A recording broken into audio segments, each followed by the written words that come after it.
Hi, welcome to another episode of the Kekasm Experience. On today's episode, we are going to go back to our first ever destination wedding. I met the bride about a year and a half ago, before the COVID pandemic hit. And she said she wanted a really big cake. And so we talked through the process. Bride and the groom are actually from Liberia. And so they came to the studio for us to go through the process, the design process. So we designed an 8-tier cake, tier by tier, with details that the bride wanted. And we set out on working to produce what arguably is our biggest or tallest cake yet. It stood at 11 feet. That's about 3.34 meters tall.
A lot of the components of this cake had to be imported because it was a custom design, and because it wasn't based on, like, it wasn't a replica of any cake that was out there.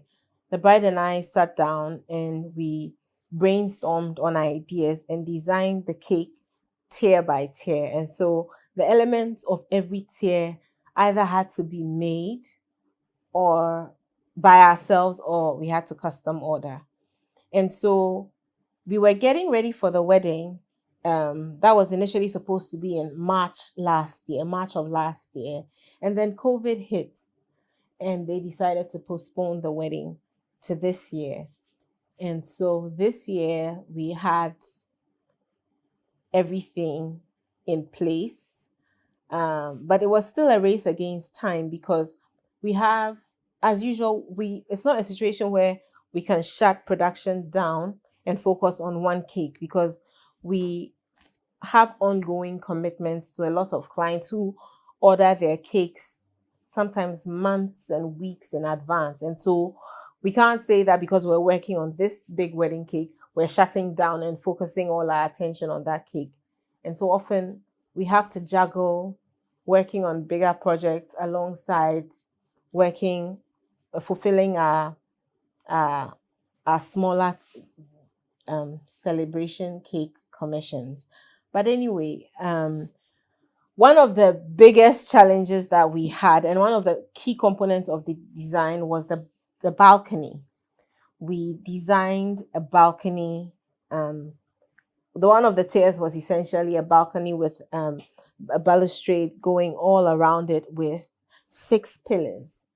And so doing that, it seemed easy at first, but then when I went online to look for a balustrade mold, it was next to impossible to find one that would work with the size that were working with for the cake. And all the places that could custom make the balustrade, the turnaround time was so short that we weren't going to be able to get it to Ghana in time. And so I thought to myself, okay, let me call Red Oak up and see if she could carve out the balustrade for me. Now, once she's able to do the balustrade to the dimensions that I need her to do them to, then I would have to order food safe silicone and make a mold out of it so that I could have my balcony, my balustrade, that I could use for the cake. So literally, that's what we did. So we ordered this from Red Oak, who was such a rock star. She carved this out by hand. It took her a couple of days, and she brought it to the studio and she was like, I hope it works. And I was so excited. And then I had to order the silicone, a food safe, food grade, BPA free silicone, from the States. And then when that came in, I had never used food grade. I had never made my own mold before, but um, I was able to make the mold for the balcony tier, which was great. Then we had 3 chandeliers in the cake. Now, the first time I ordered the chandelier, I ordered a wired chandelier, and we needed a 9-volt battery.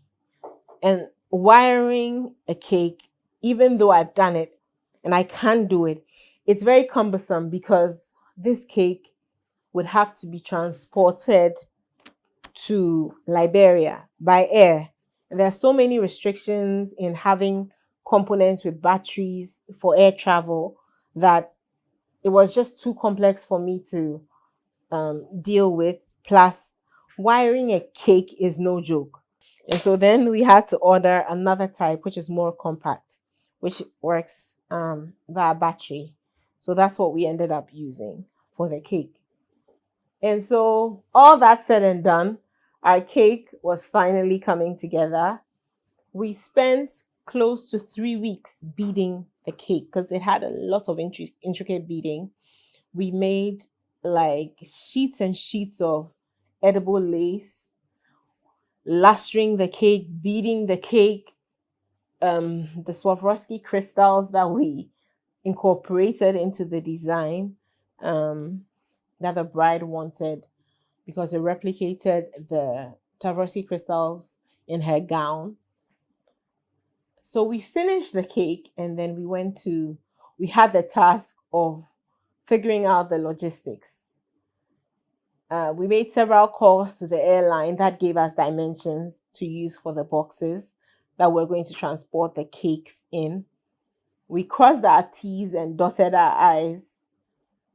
But then we got to the airport and the airline said, actually, these boxes are too big. We can't let you fly with them. And this was the Thursday before the wedding on Saturday. 1 tier of the cake alone weighed 33.4 kilos. The cake alone. And so we had to constantly, I think the biggest challenge for this cake was the boxes. I feel like all the issues with the balcony and the stuff pale in comparison, because we got to the airport and we couldn't check the cake in because the boxes were too big. We came back to the studio. I had to buy another ticket to be able to make the next flight out of Ghana the following day to Liberia. We had to come back to the studio. I had to call the carpenters back who had worked through the night before to be able to complete the boxes that were useless at this point. And then now make a new set of boxes to be able to transport the cake the following morning, because the following morning our flight was at 10 and we had to get to the airport early because we wanted to be able to check in the stuff and make sure everything could go.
custom boxes made by Inshura Nakers. She made these customized cake slice boxes for the cakes.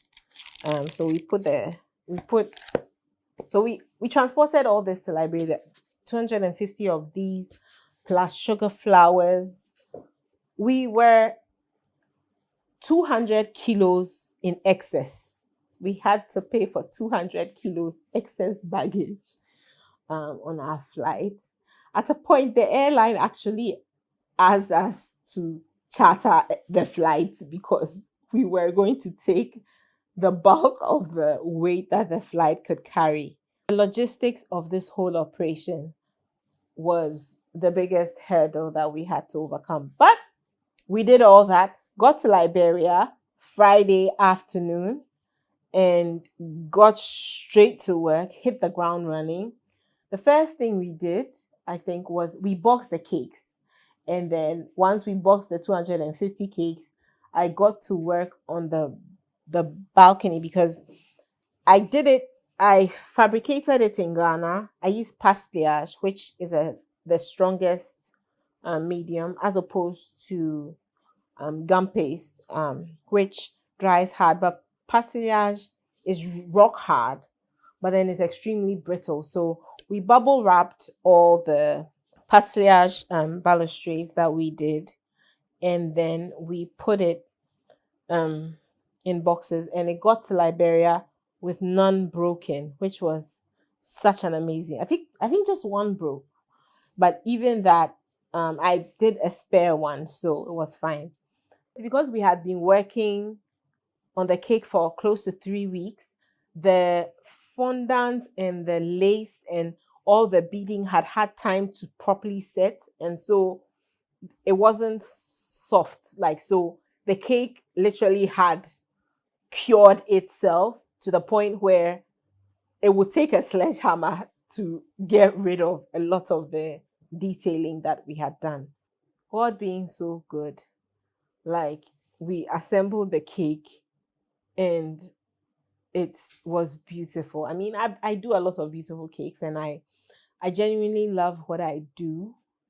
We had a lot of challenges, from the logistics to delays to so many things that I wouldn't go into, but through it all, God glorified Himself, and I think that is the take home from everything. That even though we face challenges, and I say this all the time, that whatever God ordains, He sustains. Like, God gave us the grace to make it through, because without God, I don't know how we would have done it. Like, the challenges were so big and so seemed so insurmountable, but by God's grace we made it through.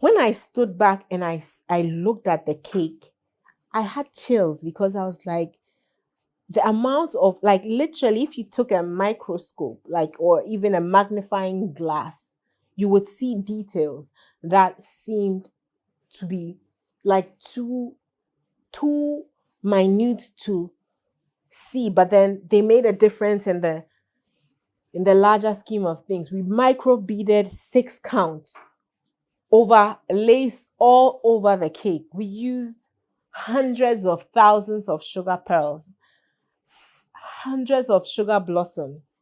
Like, it was everything. And I'd like to take this opportunity to thank like all the people who made this cake possible. Like it takes a team. It's not, you can be the star player, but Messi is nothing without whichever team he's playing for. We wouldn't know Messi if he wasn't playing for a team. And so it takes a team. You can be the star, but you need a team of people to hold you up so that you can fulfill whatever. So my team in Accra, they killed it. My carpenters, like my everybody, Kofi, Mr. Bequeen, Auntie Rose, Sophia, Perfect, like everybody. Paul. If I start talking about Paul now, I don't know where I will finish. In fact, Christy, my friend Christy came through and coordinated my Accra wedding for me. Anthony, my driver Solomon, like literally everybody, my parents like were like my mother came that day to help. She took us to the airport, like everybody, my husband like was busy getting ready for exams, but he took care of the kids. Like it's like literally I couldn't have done this without my support system. Everybody who like supported us, who helped us, Red Oak, Inshira, like Acquainto, everybody, the whole team of people, the people at the Ghana airport, Africa World, you guys were so great. I mean, because like they really, really helped us. We wouldn't have been able to take this cake to Liberia without the great people at Africa World. Thank you guys so much. Thank you, Auntie Vic. Like, I am forever in your debt for like how helpful you were to us when we felt like giving up, your encouragement. Like, thank you all so much to all the people who persevered with us, who saw the struggle, and to those who also just said a prayer for us and wished us well. God bless you all. This is only the beginning. There are greater and bigger things ahead for us. And so I hope you enjoy this episode of the Cakeism experience. So remember to mask up